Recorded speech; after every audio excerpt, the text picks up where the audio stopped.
Waalaikumsalam.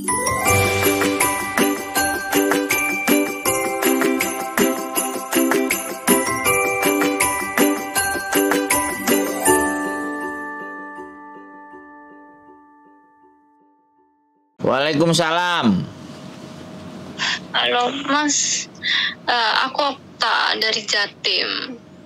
Kenapa Mbak? Nggak usah disebutin nama. Ini masuk konten YouTube soalnya Mbak. Oh gitu toh. Mas, titut ngono ae. Ya, kesuwen ngeditnya kita nggak pakai edit semua langsung naik ngono loh Mbak. Gimana? Sampean ngomong apa wes? Oh, gini, saya kan di sini baru 5 bulan ya Mas ya. Nah, terus bulan Maret kemarin saya itu udah mengajukan notis ke majikan. Nah, majikan nggak terima. Sebelum itu tuh saya udah ngirim ke imigrasi dulu suratnya. Majikan tetap kekeh nyuruh saya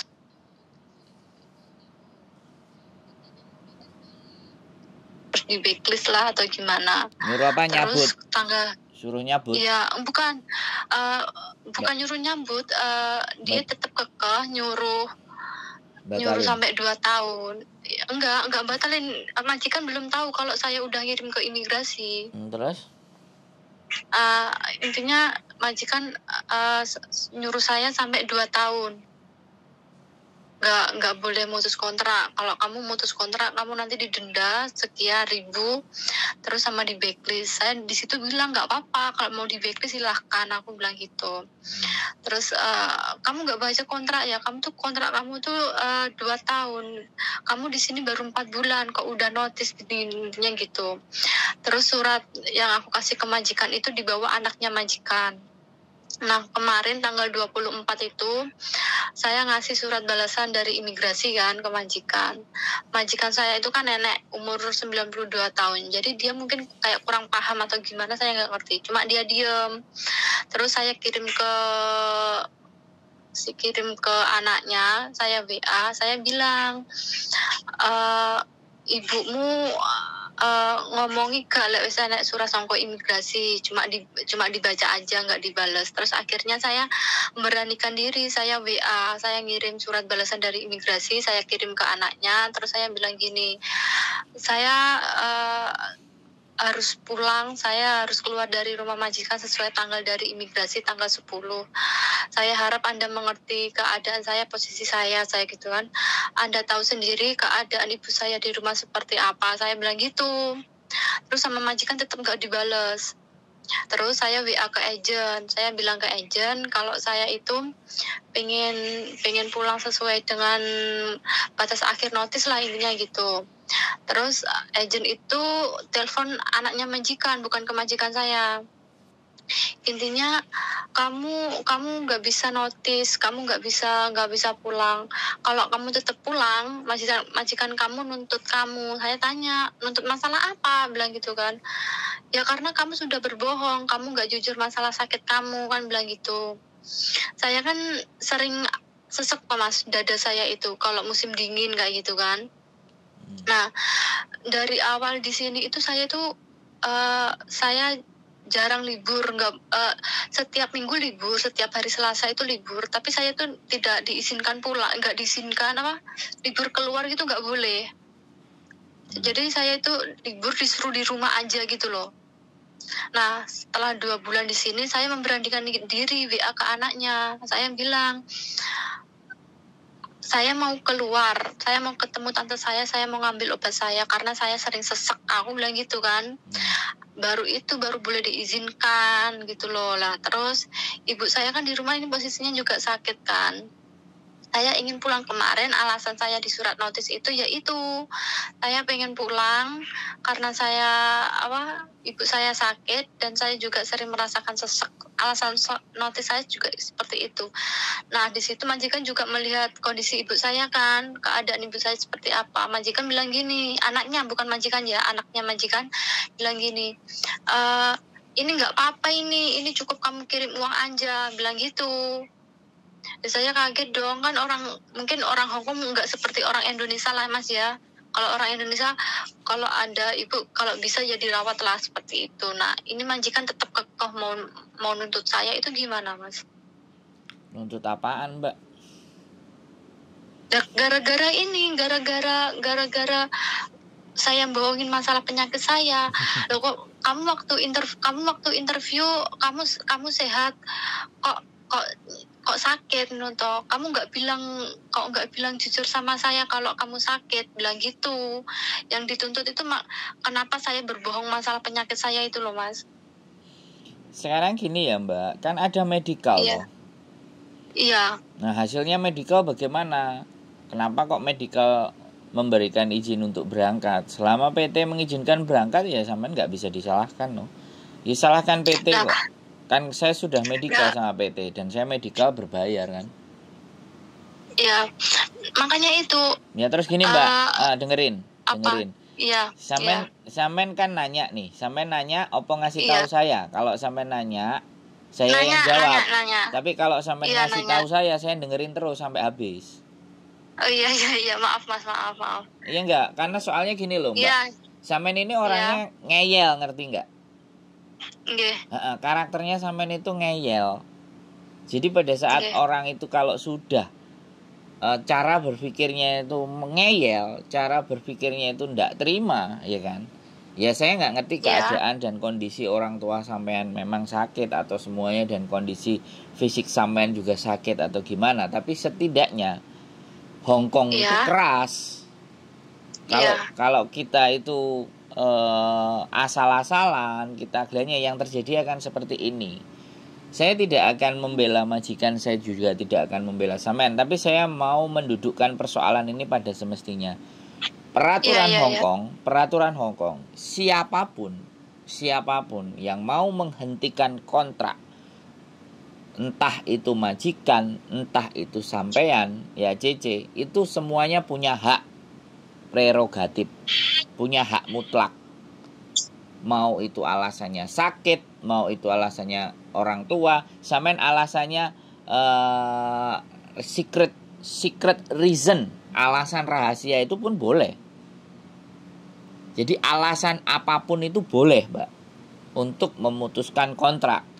Tapi konsekuensi atas memutuskan kontrak, nah itu kalau 1 month notice ya sudah, surat hari ini bulan depan baru keluar dengan gaji masih utuh dan tiket pesawat harus diberikan dari majikan. Itu seperti itu. Yang kedua, kalau sampean 1 month notice begitu. Kalau sampean hari ini langsung keluar, ya sampean langsung bayar majikan 1 kali gaji. Dan hak kewajiban majikan tetap membelikan tiket sampean dan uang 100. Jadi sebenarnya mau alasan apapun, kalau sampean sudah keputusannya bulat, ya sudah, surat udah masuk imigrasi, tinggal imigrasi membalesi surat balesan yang menyatakan ke majikan sampean bahwa tanggal sekian sampean harus keluar. Nah itu harus keluar karena visa sampean akan di-cut. Terlepas majikan oke dan enggak, kecuali sampean batalin lagi ke imigrasi baru bisa dipanjangin lagi. Tapi kalau sudah sampean bulat, ya sudah, tanggal yang sampean tulis 1 bulan berikutnya sampean sudah boleh keluar. Sekarang pertanyaan sampean ada perkara tuntutan dan semuanya, ya silakan, mereka mau nuntut ke labor dan semuanya silakan. Nah sampean pertanyaan saya lagi, pada saat libur kemudian nggak boleh keluar, sampean punya bukti nggak? Ada Mas, semua ada buktinya. Buktinya apa? Mulai dari percakapan saya dengan majikan saya, terus dari chat saya ke anaknya majikan juga ada semua. Nah sudah, simpan baik-baik. Jadi kalau ataupun dia mau nuntut dan semuanya, ya silakan dituntut ke labor dan ABCD gitu loh. Atau sampean bikin surat keterangan duluan ke labor. Jadi secara tertulis atau secara rekaman atau apapun itu disampaikan ke labor. Sampean boleh konsultasi dengan labor sebelum masa berakhirnya sampean. Tapi kalau sudah masa berakhir sampean dan sampean pulang, ya itu sudah silahkan majikan mau ngapain sama sampean, wong sampean sudah cabut. Kalau dia mau memperkarakan ke sidang kan pastinya sampean akan ditahan dulu. Nah, ditahan dulu ini mau ditaruh di shelter di mana dan apa. Kasusnya bukan kriminal kok ini. Ini kasusnya bukan kriminal. Karena sampean tidak mencuri, sampean tidak membunuh. Ya nanti tinggal kebijaksanaan labor yang sebagai wasit. Kalau mereka lapornya ke labor. Gitu aja. Berarti gini, gitu ya Pak, saya paham. Jadi gini Mas, berarti kalau majikan itu nuntut harus melalui pengadilan, ya dia nggak bisa nuntut saya minta uang langsung hari itu juga dikasih dong. gitu, enggak? Ini kan peraturannya hukum. Ya dia harus bikin surat laporan dulu, disusun dulu apa masalahnya, bla bla bla bla bla. Nggak segampang itu Mbak mau nuntut. Tapi kalau yang kemarin anaknya kabur, misalnya sampean kabur ya, sampean langsung pergi, gitu. Sampean nggak pamit, dia nuntut. Yang pertama dia lapor polisi, ya. Setelah lapor polisi, memang kenyataannya dia kabur dan hilang, baru dia bisa nuntut ke labor. Nah kalau nuntut ke labor, anaknya kan hilang tuh, masih berkeliaran. Begitu ditangkap sama polisi, nah tuntutan itu tetap jalan, didudukkan nanti antara labor dan majikan, dibawa dari polisi, dikasih info, ketemu anaknya di sini, ini gimana, gitu kan. Nah itu malah jauh lebih ruwet. Tapi selama sampai nggak kabur di situ, kalau dia mau tuntut, mau ajukan ke pengadilan dan apapun ya sudah, silakan. Nah sampean kalau misalnya sudah masuk ke pengadilan, nah di situ ditahan. Nah di situ sampean akan ditahan. Nggak tahu nanti sampean tinggal di mana, tapi kita ada. Tinggal bukti-buktinya aja. Tinggalnya gampang, karena kita juga lagi nyari masalah ini, nyari kasus. Nah kebetulan sampean punya masalah kan kayak gitu. Oh gitu. Dan saya mencari orang yang tepat, orang yang penuh banyak masalah, gitu. Kan orang telepon saya pasti masalah toh. Ya. Iya pasti itu Mas, pasti. Oke. Jadi lah ini kan, nah gini, kemarin kan juga saya bilang sama agensi saya yang Indonesia tuh Mas, yang agensi bukan agensi langsung sih, cuma dia yang bawa saya ke Hong Kong itu loh. PL lah, mungkin PL lah. Ya mungkin itu. Dia itu kerjanya di tempatnya agen saya. Nah terus saya kan bilang gini kan, Bu, di kontrak kerja itu kan udah jelas nomor 10 sampai nomor 12 itu masalah kita hak memutus kontrak kan gitu kan. Gak ada di situ undang-undang menyatakan kalau saya harus membayar ganti rugi ke majikan dan gini-ginilah intinya kan gitu. Itu kan gak ada. Emang makanya itu kan hak individu antara saya dan majikan. Saya kan bilang gitu. Terus? Ya kalau emang majikan ingin menuntut saya, silahkan. Aku bilang gitu kan, Mas udah bilang gitu saya. Terus? Saya juga di sini ada KJRI. Saya ada labor kan bilang gitu kan. Saya udah cari sedikit lah masalah pemutusan kontrak. Andai kata saya nggak mendapatkan hak saya bisa menuntut ke labor kan gitu kan. Terus dari Bu ininya yang saya tanyakan tadi itu bilang gini, kamu nggak usah ribet-ribet ke labor. Kamu kalau ke labor itu makan waktu. Kamu bener ke KJRI. Kamu nanti di KJRI diproses. Tapi juga lama, butuh waktu lama. Gak usah. Kamu cukup diam dengerin saya aja. Kamu ikutin arahan saya aja. Pelan-pelan nanti. Tapi saya tuh nggak bisa 100% percaya sama ibu ini Mas. Soalnya kan ibu ini kan kerjanya sama agen saya. Dia ngomong kalau kamu tetap ke labor itu nanti masalah jadi rumit.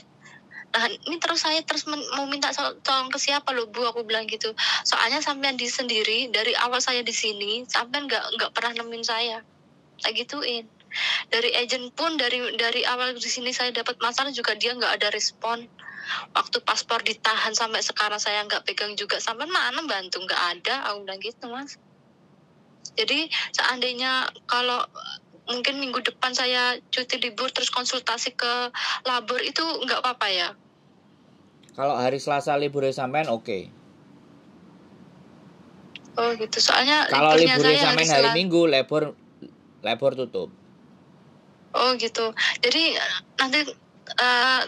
nanti kalau saya hari Selasa itu bisa keluar, saya konsultasi ke labor nggak masalah ya Mas? Ya nggak masalah, bagus. Oh selagi ada bukti-buktinya gitu kan? ada dan tidak ada bukti, sebenarnya sampean lapor ke labor atas apa yang diperlakukan terhadap sampean itu semuanya sah-sah saja gitu. Nggak ada persoalan, nggak ada masalah. Intinya sampean menurut saya itu ya putus kontrak, ya putus kontrak, nggak udah masalah.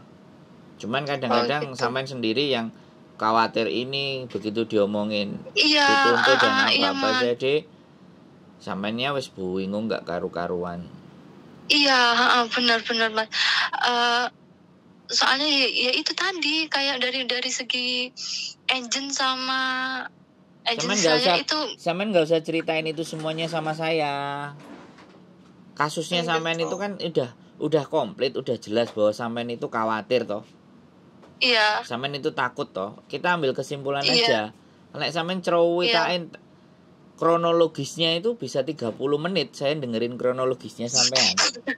Padahal intinya itu cuma satu, sampean itu takut, sampean itu khawatir, dan bagaimana menghadapinya, kan itu toh intinya. Iya, intinya itu. Saya beda, kalau ngobrol sama saya beda. Jadi saya tidak akan mengikuti alur sampean. Bisa dipahami nggak? Iya. Paham.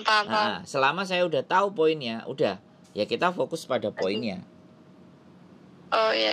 Jadi sampean itu takut, sampean itu khawatir. Nah, yang harus diperbaiki ya bagaimana supaya sampean nggak takut dan bagaimana nanti alurnya, kan seperti itu tuh yang kita bahas.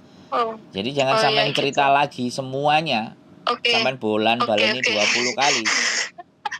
Saya bukan artinya ya enggak bagaimana dan seperti apa. Bukan saya nggak mau berlama-lama ngomong, bukan. Tapi saya lebih fokus kepada intinya masalahnya sampean itu kemana. Masalahnya sampean itu kan libur nggak boleh keluar, ya kan, satu itu. Terus yang kedua adalah sampean sudah memutuskan mau cabut gitu kan. Nah, masalahnya sampean itu. Lah kalau sampean ke labor ya tidak ada masalah. Sampaikan semuanya reasonnya gitu loh. Jadi tapi kalau misalnya majikan tidak ada tuntutan, ya sudah nggak ada masalah gitu loh. Intinya menurut saya ini persoalan yang sangat biasa. Ya, persoalan sangat biasa. Karena sampean baru, jadi rasanya kayak khawatirnya gak karu-karuan gitu loh. Bener Mas, bener. Pikirannya wis ambrul adul lah lek jarene wong Jawa. Itu yang menyebabkan sampean bolan-baleni cerita gitu loh. Jadi nek bolan-baleni cerita iya wong sing sampean gak ngomong mesti mumet ndase, sampean puter-puterno, tapi karena saya enggak mau diputer-puterno tak stop. Stop. Kita fokus pada solusi. Kalau sampean libur mau ke labor silahkan ke labor ya. Terus memastikan lagi kalau tanggal berapa sampean keluar, kalau ada surat balasan dari imigrasi ada, kan tanggal sudah. 10. Ya sudah, tanggal 10 sampean memang harus packing persiapan semuanya. Dan ingat satu lagi, karena ini terjadi perselisihan saat sampean keluar rumah, ya kan? Saat sampean keluar rumah, sampean harus punya saksi untuk majikan ngeledahin semuanya apa yang ada dalam koper sampean. Saksinya ya telepon polisi berarti. Kalau dia marah-marah atau nggak terima, dan paspornya kan masih dipegang dia kan? Iya, ditahan dari awal. Nah, makanya nanti kan sampean nggak bisa ngambil paspor kalau tanggal 10 terus 14 hari masa penyelesaian itu kan. Nah, langkah-langkah yang akan kita lakukan ya pada saat sampean mau keluar, telepon polisi karena paspor dipegang majikan ya. Jadi suruh sekalian geledah, jadi jangan sampean keluar bludas-bludus saja. Harus semuanya harus sepengetahuan dan ada saksinya. Polisi bisa dipanggil, paspor bisa diomongin, nanti paspor sekalian diberikan, kita minta tolong Pak Polisi, silahkan boleh disuruh majikan silahkan geledah dan Pak Polisi lihat, ngono kan ibaratnya. Udah selesai semuanya, tutup, selesai, pergi. Nah, sampai tinggal ke labor. Hari ini saya sudah keluar dari majikan. 2 kali 7 hari itu majikan wajib memberikan kewajibannya dia kepada sampean. Seperti itu, menyerahkan uang tiket, tiket uang 100 ya, seperti itu. Nah, untuk sama gaji ya. Ya, gaji sampean sebulan. Jadi nggak apa-apa sampean pergi, oke ya kan. Release letternya juga sampean kalau bisa sampaikan ke mereka sampean sudah copy 2. Jadi tanggal berapa sampean keluar dan semuanya kan sudah imigrasi sudah ngasih surat balasan. Nah, Mereka wajib ngasihkan itu semuanya. Dan terhadap tuntutan dan apapun nanti nggak tahu kita majikan mau bereaksinya kayak gimana. Jadi seperti itu. Kalau misalnya si PL tadi ngomong, si sponsor tadi ngomong A, B, C, D, E, F, G, H, I, J, ya sudah. Sebenarnya KJRI ya nggak ada masalah sih. Nggak sepengetahuan KJRI lebih enak langsung ke labor. Karena KJRI pun juga akan, kalau KJRI itu penekanannya ke agent. Kalau KJRI penekanannya ke agent disuruh ngasih tahu ke majikan. Jadi dia nekan ke agent ngasih tahu, mengkondisikan ke majikan. Tapi kalau sampean ke labor langsung ke majikan bisa. Karena KJRI kalau langsung ke majikan enggak ada yang ngomong, aku enggak ngerti. Tapi biasanya mereka ke agensi. Nah, kalau ke labor langsung ke majikan. Jadi enggak ada masalah, itu runutannya. Ya nggak apa-apa, bagus kalau memang sampean mau begitu. Tapi ini saya nggak ngerti ya. Saya cerita hanya versi dari sampean. Saya nggak bisa dapat versi dari majikan kan. Otomatis dari sebuah case itu pasti akan ada dua sisi penilaiannya. Tapi saya hanya berpatokan dan ceritanya hanya dari cerita sampean. saya. Dari satu pihak, dari pihak lain nggak bisa. Ya kita harus fair dong kan. Logika itu kan nggak boleh cuman dari satu sisi, harus dari sisi yang lain.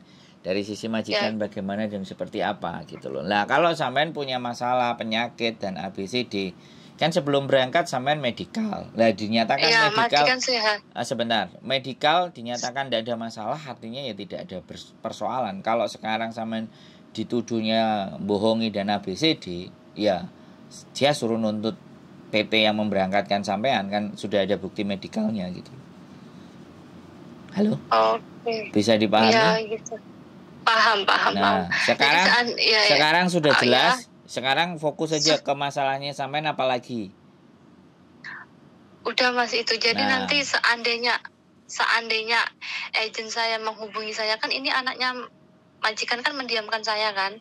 Saya biarin agent ini, kalau agent saya terus tanya gimana keputusan kamu, berarti saya jawab silahkan tuntut, saya nggak apa-apa, saya berarti nggak salah ya kalau saya jawab seperti itu. Iya, apa yang kamu mau lakukan monggo silahkan kan gitu. Intinya saya ingin mengakhiri kontrak ini secara sepihak karena saya punya hak. Gitu aja tuh. Oke. Jadi nggak ada masalah. Dia mau melakukan A, B, C, D, E, F, G silahkan, nggak apa-apa. No problem. Dia anaknya itu tidak ada urusan sama sampean. Yang berurusan adalah yang bertanda tangan. Yang bertanda tangan maknya. Ya urusannya maknya. Bisa dipahami nggak? Yang bisa berurusan sama sampean itu ya maknya. Yang tanda tangan itu. Iya. Jadi seperti itu ceritanya. Dan banyak berdoa dan uangnya jangan dikirim ke Indonesia semuanya karena sampean lagi kasus. Iya, Mas. Jangan cuman mengharapkan gaji yang besok mau datang. Kan artinya juga yang kemarin-kemarin sampean harus pegang karena nanti masih ada 2 minggu itu posisi sampean. Majikan mau belikan tiket apa tidak gitu loh. Kalau majikan tetap ngeyel tidak membelikan tiket, labor akan kirim surat. Labor yang akan bertindak gitu loh. Jadi biarkan labor yang bertindak. Ya sampean laporkan kejadian apapun yang ada di majikan ke labor, nggak ada masalah. Filenya semuanya simpan, semuanya no problem. Jadi kalau sampean lebih pegang bukti lebih enak. Wes. Apalagi yang mau dibahas? Cukup? Udah Mas, cukup. Alhamdulillah akhirnya lega juga. Sudah tahu apa yang harus dilakukan untuk kedepannya kan? Sudah tahu. Oke. Udah tahu. Oke. Makasih ya Mas ya, maaf pagi-pagi udah. Enggak ada masalah. Terima kasih. Panjang umur, sehat terus ya Mas. Amin. Yes, terima kasih banyak. Yuk. Ya, makasih. Oke. Ya, Assalamualaikum. Waalaikumsalam warahmatullahi wabarakatuh. Bye. Bye. Oke, buat teman-teman semuanya mau break. Nah, mau break, pertimbangan kiri kanan atas bawah, dan ini termasuk lumayan. Nah, ini sudah baru 5 bulan, tapi sudah juga nganterin ke imigrasi surat break kontraknya. Ini yang saya pikir ya sudah, pertimbangannya sudah sangat matang. Ya, kalau kita memang mau break, sekali lagi saya bukan melarang atau tidak bolehkan atau memberatkan sampean untuk break. Semuanya boleh. Kalian mau break, kalian mau di interminute, kalau apapun semuanya, posisinya itu kita harus siap. Mengambil sebuah keputusan itu harus ada persiapan. Salah satu persiapannya yaitu tadi, dia mengumpulkan bukti bahwa begini dan begitu, ya sudah. Dan kalau toh pun dia nanti, saya tidak bahas tentang masalah potongan di Indonesia dan ABCD. Intinya kalau dia masih potongan, pasti dokumennya masih akan ditahan sama PT. Jadi seperti itu. Nah, itulah. Sebenarnya di Hong Kong tidak pernah ada persoalan. Yang menjadi persoalan adalah di negara kita, kebijakan di negara kita. Karena PT adalah pihak swasta yang diberikan kepercayaan oleh pemerintah untuk melakukan proses. Jadi pemerintah itu hanya mengawasi dan memberikan peraturan saja. Tapi prakteknya, pelaksanaannya itu diserahkan kepada pihak swasta. Nah, begitu ceritanya. Makanya sebenarnya kalau teman-teman itu punya surat-surat hutang yang dari Indonesia yang datang ke rumah majikan, itu sebenarnya kalau dikumpulin semuanya, kita bisa speak up kan, kita bisa naikkan. Ya, kita bisa bahas sampai habis-habisan di konten supaya itu bisa naik ke atas dan kita sesuaikan dengan peraturan pemerintah terhadap sebuah potongan. Jadi seperti itu. Oke, teman-teman semuanya, keep stay tune my YouTube channel and see you next video. Bye bye.